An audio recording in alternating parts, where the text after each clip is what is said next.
ん出てこないかな次は。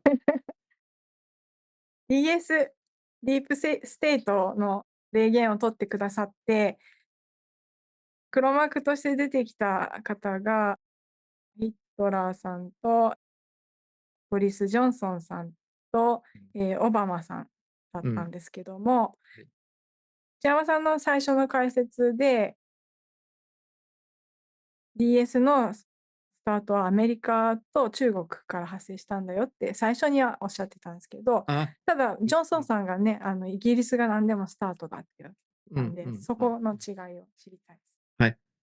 今、比較的表に出てるのが、中国にいるレプタリアン、違った、アメリカにいるレプタリアンですね。それと中国にいるレプタリアン。ということで、宇宙からレプタリアンが来て、この地球を戦略に来てるっていう、乗っ取りに来てるっていう、あるんですけども、その方たちよりももっと古い、もっと古くからいるレプタリアンがいるんですね。それが、イギリスのロイヤルファミリーのところにどっぷりと収まっていると。長い年月で収まっているというふうに考えていただければというふうに思います。あまりね、表には出ないかもしれませんけども、地球の歴史を、言いますかね、本当に塗り替えてきている方たちですね。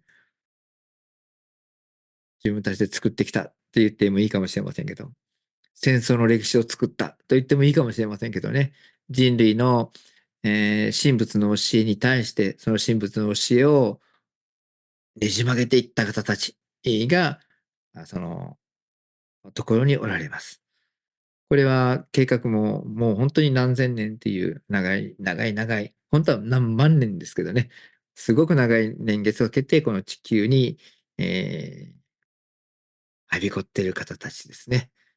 じゃあなぜそういう方たちを入れられたかっていうと、この地球はいろんな星の方たちが集まってきて、その中で、いかに調和が取れるかっていう実験場だというふうに考えていただければと思います。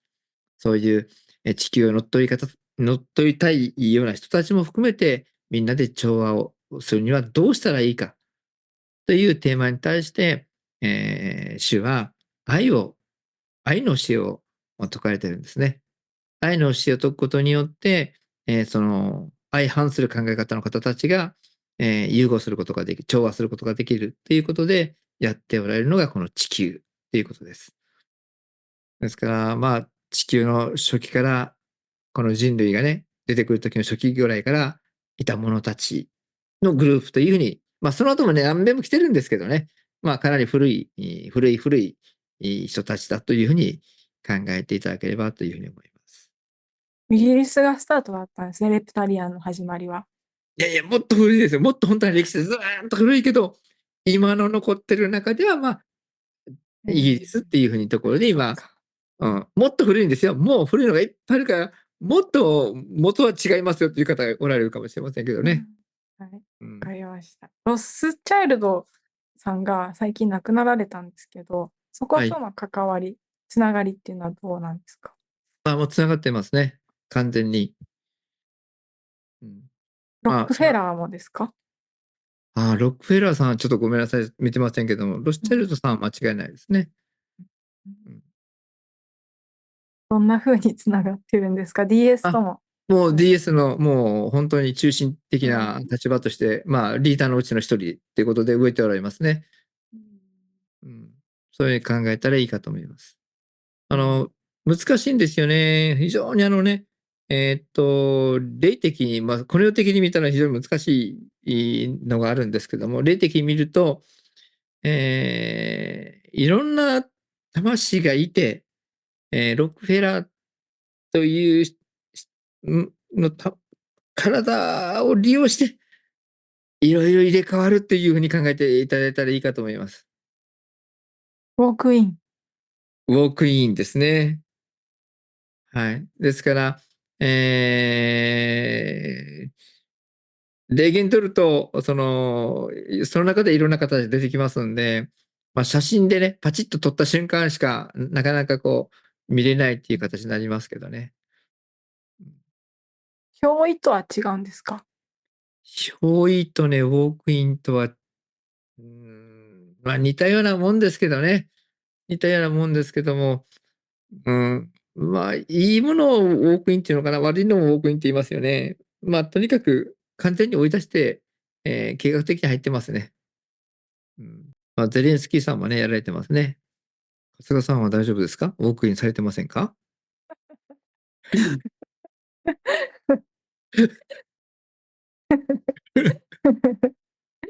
大丈夫ですよ。大丈夫ですか？はい。はい、もう表面意識では大丈夫って言ってるけど、心の奥の方はどうなんでしょうね。うん、皆さんね、本当に表面意識とその潜在意識っていうところをね、潜在意識の中に、違うものが入り込んでる時があるんですよ。表面意識の中に現れてくる時にはすぐね、わかるんです。ああ、霊障だなってすぐわかるんですけども、潜在意識の奥の方に入っている時にはわからないんですね。じゃあ、どうやって見分けるかっていうとですね、その人の言ってる言葉の中に必ずありますから、このレプタリアン的な考え方。必ずあります。そしてレプタリアンの考え方、価値観でもって何か行動したり動いたり必ずします。で、それは、上からのもし、非常に強い方が上にいたときには絶対出しません。ところが、上の模試がちょっと外れてみると、ポロポロポロポロ出し始めるんですね。そしてその、レプタリアン的な考え方を少しずつこう出し始めて、その全体を自分で、その重しの代わりに自分がなるっていう形に持っていきますね。ただ、その、魂の奥の方に、心の奥の方に入ってますんで、人間的にこの人が上になるってことじゃなくて、どこでも入れるんですよ。いろんな人に。心の中を、見てない方のところにはどこでも入れるんですね。ですから、みんな道具にされてしまうんですよ。だから本当は、主の教えで、あったように、八正道とか自分の心をしっかり見ることによってそれがコントロールできるんですけども、それができないと、そういったものが入って込んだら、もう道具にされてますね。だから自由でいいですよっていう教えの中に、いや、ダメだって、こうしなきゃいけないんだっていう考え方がもしあれば、レプタリアンの考え方ですね。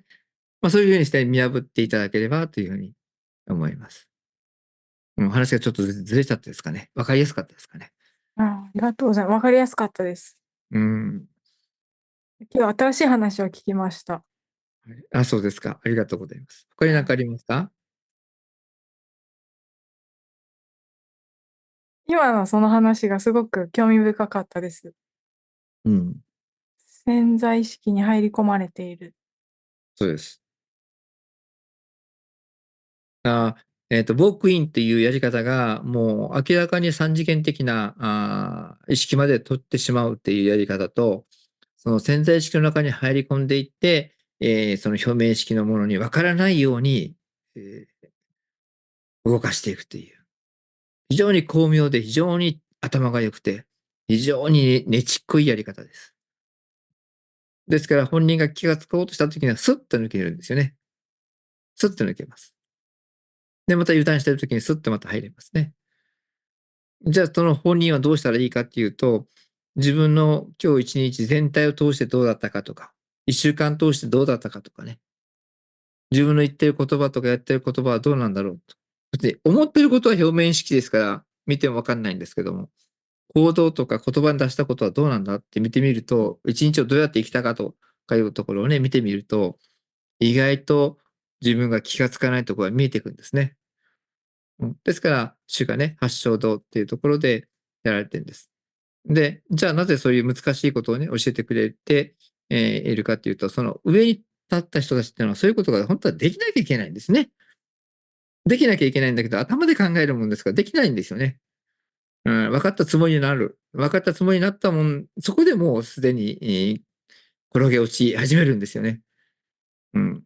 いつも自分はそういうね、初心者だと思って、いつもこうやらなくちゃいけないんですけども。で、そういう上に立つもののところに入ってきます。というか、入られてます。ですから、ちゃんと自分の心をコントロールして、主の教えに、合った自由で明るくて、活発なね、考え方の方にね、戻していただければなというふうに思いますね。レフタリアンを嫌うのが自由が一番嫌います。俺の言うことを聞けが、レフタリアンの中心的な考え方です。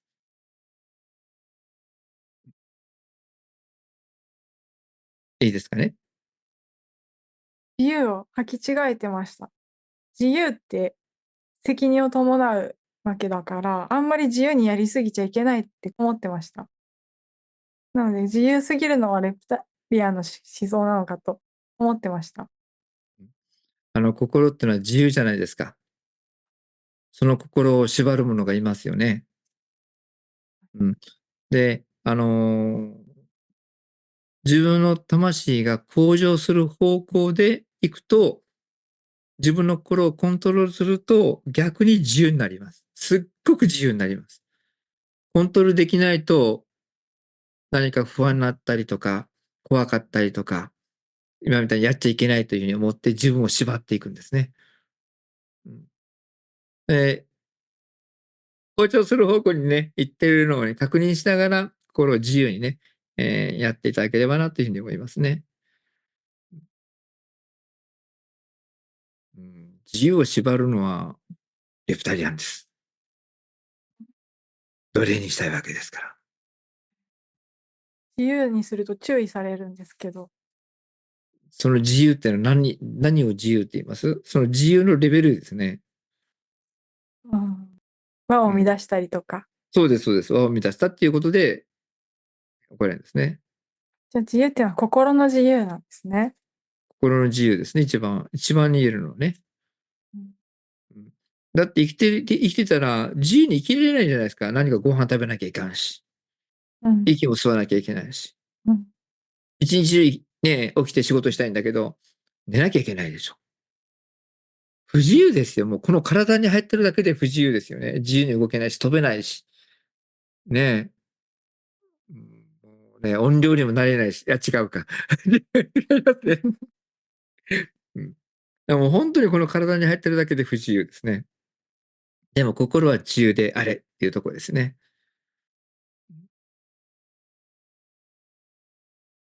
難しい境地ですね。まだつかめてない部分です。うん、うん。だからその自由っていうところが、自分が考える自由は何をもって自由だって思ってるかということを考えてみたらいいかと思います。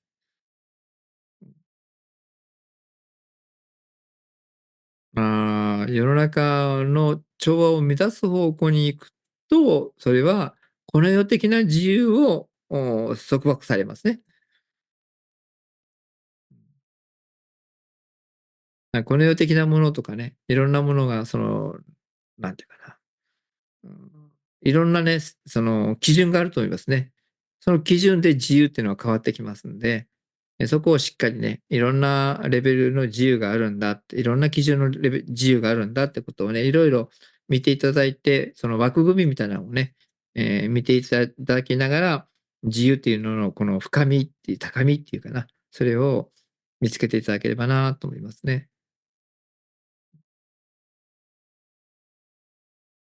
他にありますか？はい、以上です。いいですか？エレナさんから何かありますか？いや、大丈夫です。大丈夫ですか？はい。はい。それでは私から質問させてもらっていいですか？はい。はい。今、大きくね、時代が変わろうとしています。そして、この、今話があったように、自由っていう方向とは逆の方向に動いていると思うんですね。この逆の方向に動いているものを、もうなんとか戻したいというふうに思うわけなんですけども、多分皆さんも思っておられると思いますけども、今、どのような手を使ってやろうと思ってます？逆の方向まあ、に戻す方法。うん。うん。エレナさんだったらどのように、今の時点で、明日また変わってもいいですよ。今だったらこうするかなっていうのがあれば。うーん、今だったらこうする。うん。あそうですね。まず自分の考え、うん。を今逆の方向に行ってるっていうのを、止めて反対方向に行く考え方というのを自分の中で再確認しますね。そしてそれを表していく。うん。行動とかに、言動に。言動に。うんうん。春日さんはどうですか？スマホだったり情報なんかを遮断して、テレビのニュースを見すぎたり、そういうものに奪われる時間もカットして、自分の心の中の自由を見つけたいなっていう風に取り組みたいです。なるほどですね。はい。なかなかね、これに対しての答え、なかなか難しいかと思いますけども、今日考え始めたわけですから、今日からまた明日も考えていただいて、次の日も考えていただいて、みんなでね、考え抜きましょうよ。何かね、いいのが絶対できるはずです。この世の中が地球全体の中でぐーっと間違った方向に今流れていってます。これを戻さなきゃいけない。反対方向に持っていかなくちゃいけないので、すごくエネルギーがいると思います。それをどのような形で持っていくことができるかっていうところをね、ちっちゃな人間の一人の力かもしれません。でも、何らかの方法が絶対あるはずですね。みんなで協力してやって、どういう方向で協力して、どういう形で、どういう組織でっていうか、どういう、具体的な手を打ってやったらいいのかなっていうところをね、毎日毎日考えながらやっていくことができればなと思います。もちろん私も答えを持っていません。質問しましたけど、私もわかりません。よろしくお願いしますね。はい。はい。いいですか？じゃあこれで終わっていいですか？はい。はい。じゃあ今日はこれで終わります。どうもありがとうございました。ありがとうございました。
はい。おいただきましてありがとうございます。ありがとうございます。魂の中核っていうことでよろしいですか？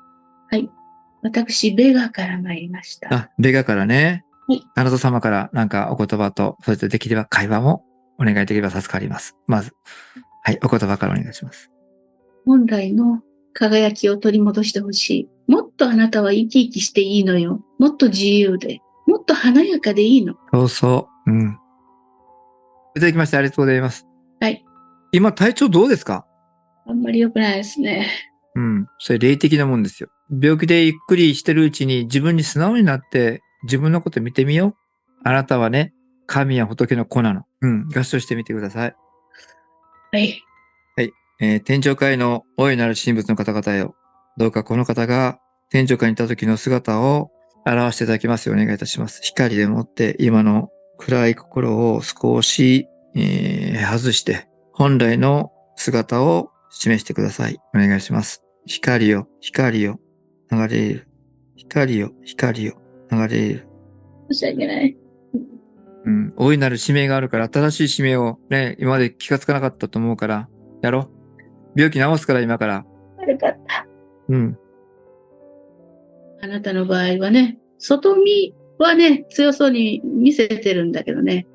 それはちょっと、私には皮を剥いでごらんっていう感じだね。見えてしまうから。自分の中にあるものをね、素直に直視して受け入れてごらんなさいということですよ。だけどそれはもうやはり魂の傾向性のところで修正をかけていかなければならないことを自分で分かってるから、こうなってきた。今そしてもうどうしようもなく、ね、それがなかったらあなたはきっと今ここにいないでしょう。